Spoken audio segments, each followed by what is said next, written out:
Iran is now into several days of Operation True Promise 3, and it has absolutely shaken Israel and the United States. This is an incredible scene to see Tel Aviv, Haifa, central occupied Palestine, or Israel, as it's called, burning, to see buildings demolished, to see military installations taken down, to hear that F-35s, 3 now, according to Iran, have been downed.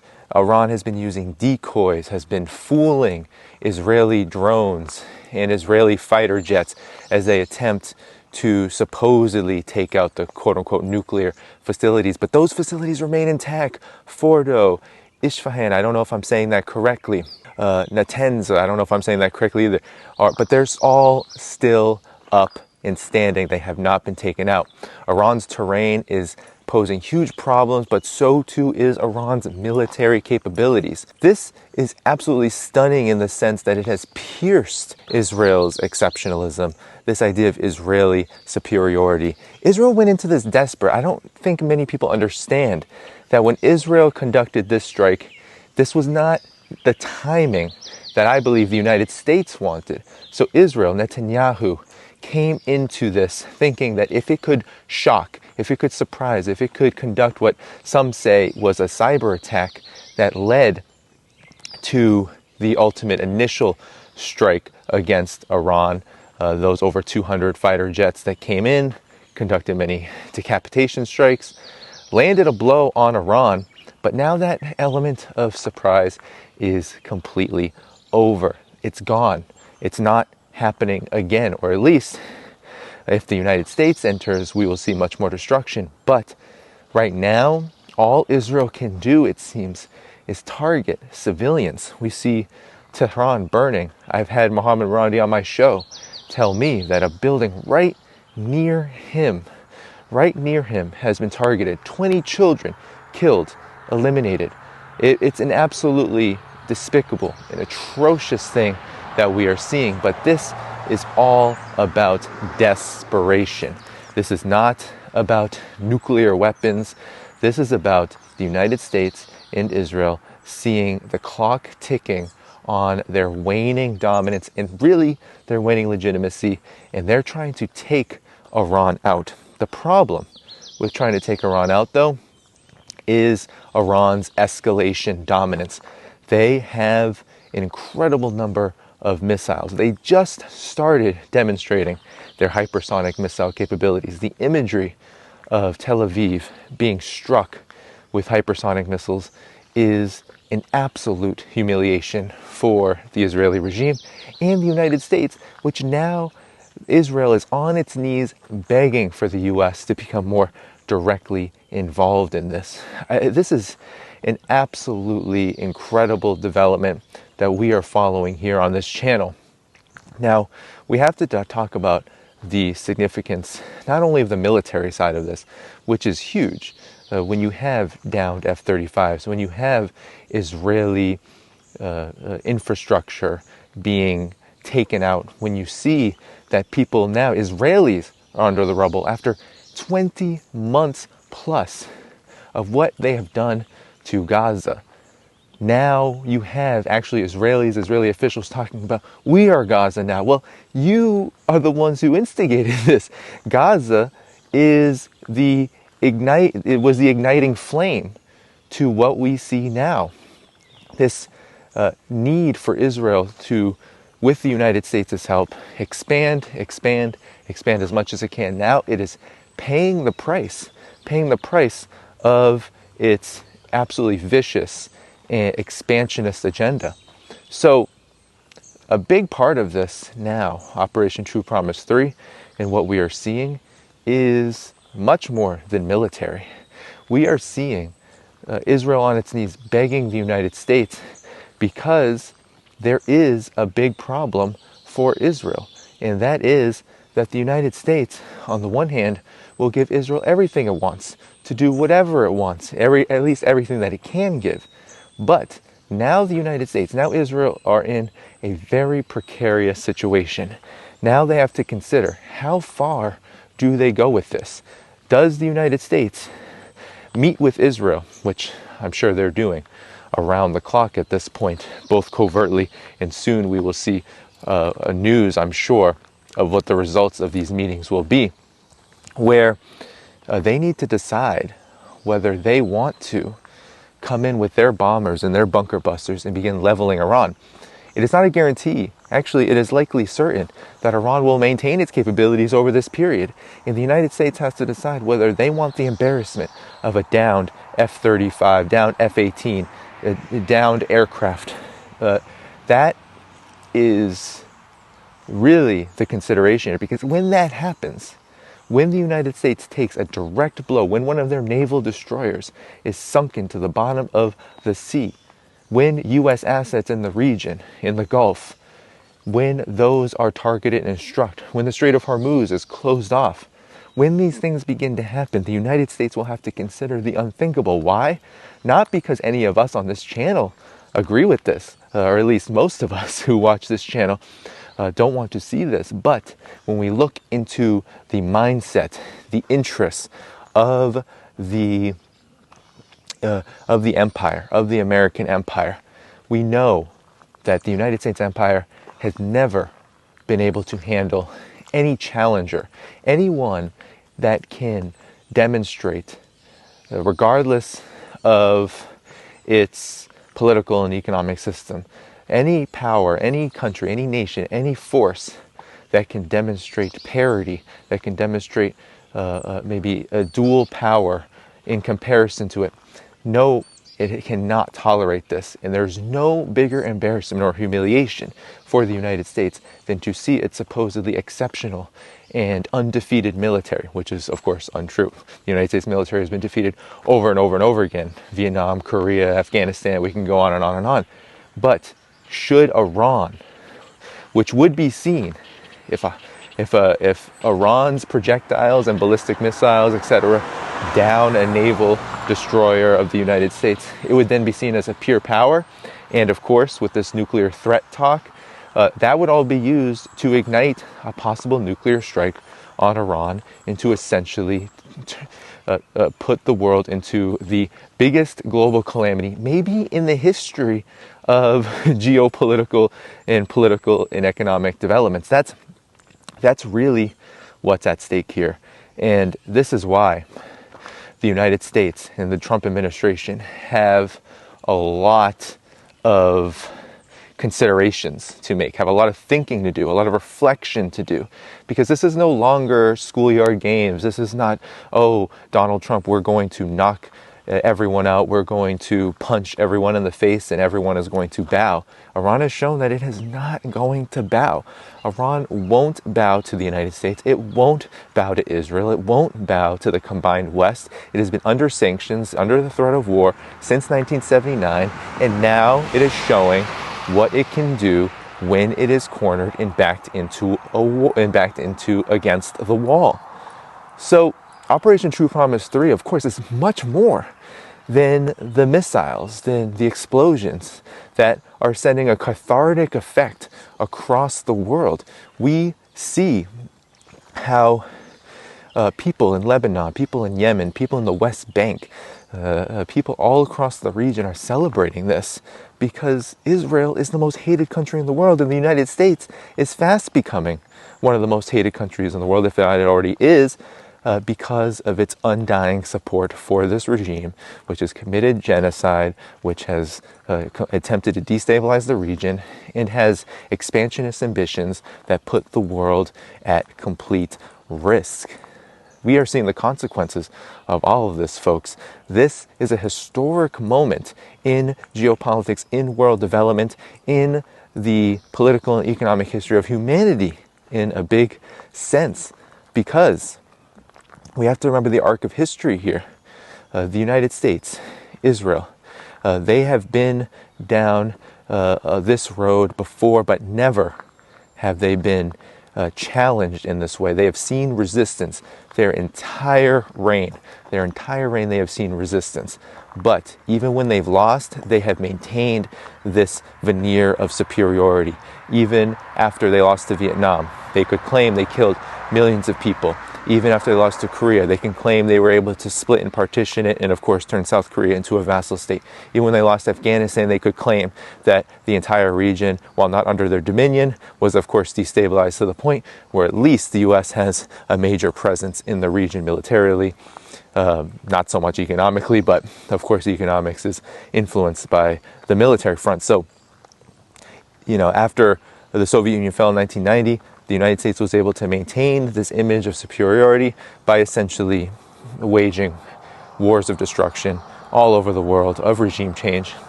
So now we are seeing Israel put the United States and itself in the position that is completely desperate. And the developments here are stunning.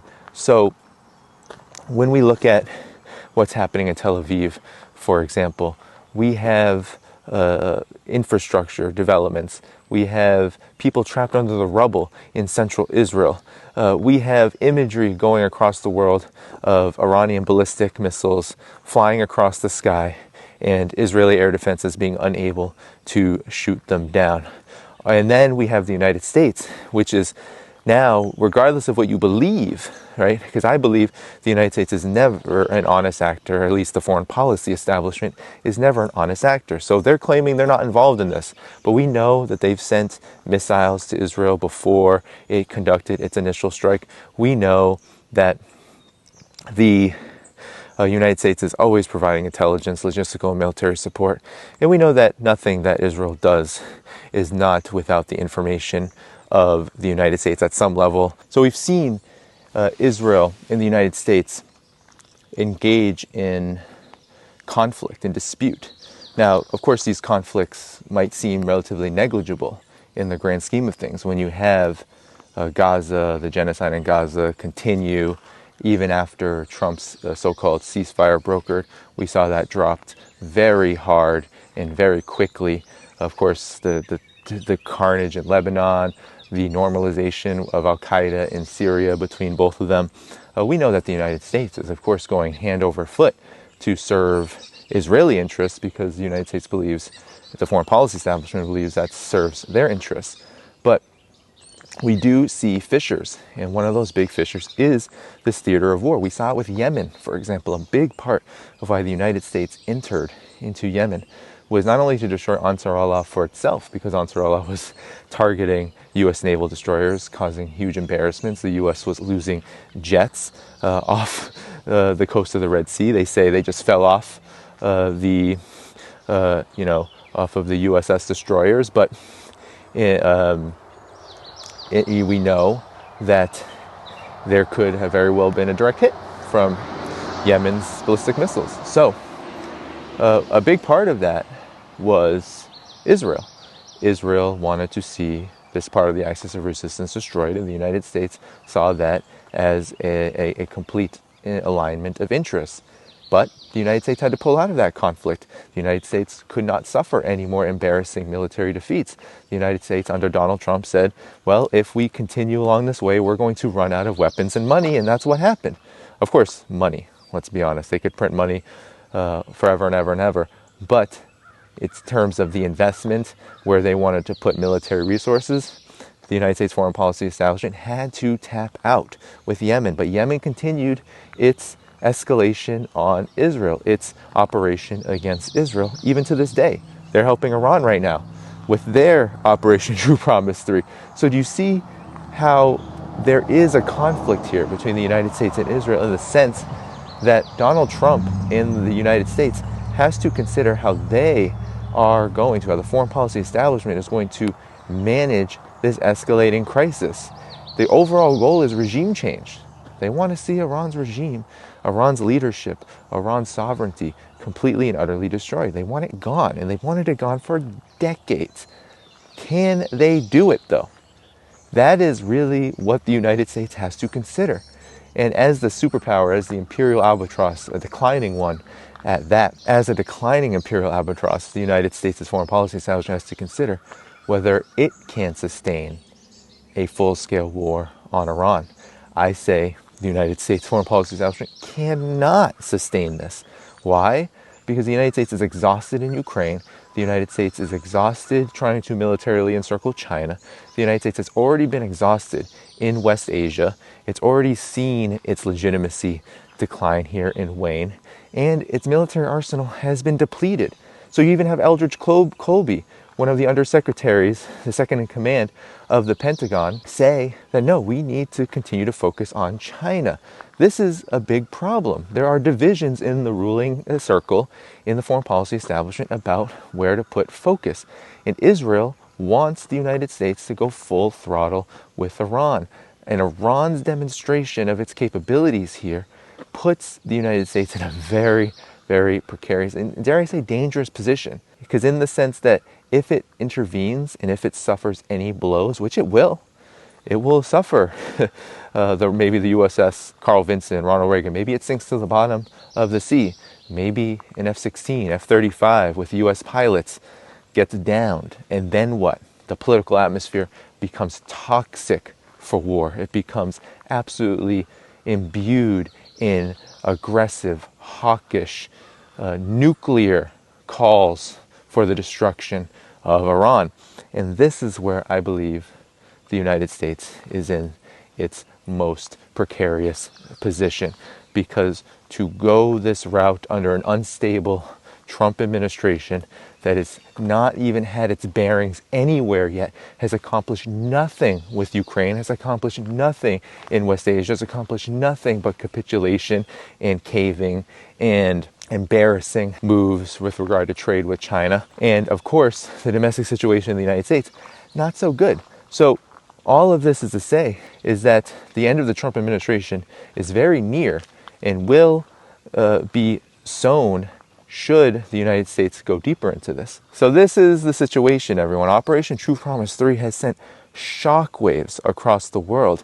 It is showing that Israel is not invincible. It is showing that the United States is not invincible. It is showing that even a sanctioned country, one that has been under the threat of war for decades, can build up the capabilities to stand up for itself when it is bullied, when it is cornered. And now people have had criticisms of Iran. They've said Iran has not done enough. I know a lot of people who watch my show have said Operation True Promise 3 should have happened sooner, after that October 2024 strike, after Israel violated Iranian sovereignty again, and after we have seen over and over again that Israel has been threatening exactly what it did when it struck Iran several days ago and took civilians and attempted to, and of course decapitated much of its military leadership. And on the one hand, I see the point, because I believe that if you're bullied, if you are put into a situation where your existential survival is put under threat, which I believe Iran's has been for quite some time, that means that eventually something's got to give. And perhaps Iran should have conducted Operation True Promise 3 sooner.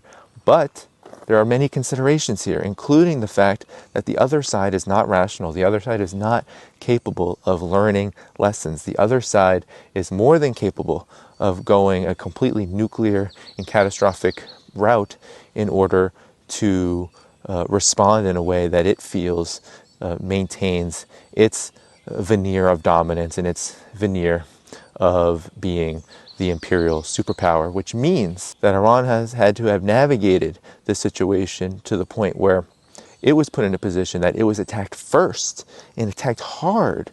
And that meant Iran had to go into the mode of war, not only war preparations, but engaging in war, because that's where we are right now. We are in a state of war. We are witnessing the build up toward a full-scale war between the U.S. and Iran, not just indirect support like the United States is giving now, if we want to call it quote-unquote indirect, but we are entering a period where Israel is now facing a difficult situation. Either it continues to allow itself to be pummeled and bombarded with missiles, because Israel can't seem to get it out of its head that targeting civilians is only going to lead to more reaction and retaliation. But either it continues to go along this route and beg the United States and hope the United States enters in a way where it sends its bombers into Iranian airspace, where it sends its aircraft carriers to launch strikes on Iran, or it settles. It says, we're done. We can't do this anymore. We've give up. Unconditional surrender. We will now go back to where things were just a few days ago. So this is really the options that Israel faces, and in effect, it's what the United States faces. Because on the other side, the United States has to consider, do we enter the war? Do we face catastrophic potential losses militarily that we've never had in the past, or at least never had to show people in the past, the global public opinion in the past? Do we put the global economy into the utter abyss, which means that the rich who control the United States are going to find themselves in a lot worse position than they ever have been, and they don't like that? The U.S.'s military and political standing in the world falling even farther. So you have an economic, a military, and a political crisis all coming to a head as we speak. And this means that either the United States takes the bait, moves into a state of readiness toward its own eventual self-destruction, should it go to war with Iran, or it does what Israel seemingly is heading toward, a kind of surrender that will leave a huge mark on world public opinion. This is an absolutely stunning moment. Operation True Promise 3 has put all of this into motion. Israel is begging for help. The United States is in a precarious state. And Iran, well, of course, facing dangers, facing civilian losses, facing the brunt of the empire, facing its aggression, is still standing and is likely to continue to still standing so long as the nuclear option is on pause. That's the reality. And this is where we are in the world.